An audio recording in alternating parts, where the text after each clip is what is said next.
Creating and designing a landing page on GetResponse is simple with its user-friendly drag-and-drop builder. Here's how to do it. Log into GetResponse. Go to the GetResponse login page and log in with your credentials. Access Landing Page Builder. From the main dashboard, click on Landing Pages in the menu. Click Create Landing Page to begin. Choose a template. Select from a variety of pre-designed templates based on your goal. You can also start with a blank page if you prefer to design from scratch. Customize the design. Use the drag-and-drop editor to add elements like text, images, buttons, forms, videos, and more. Customize each element to match your brand colors, fonts, and style. You can resize and reposition elements easily. Add a form.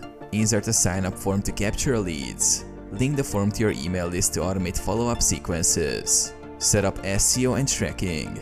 Add meta tags and set up tracking codes to monitor performance. Publish your landing page. Once you're happy with the design, click Publish to make your landing page live.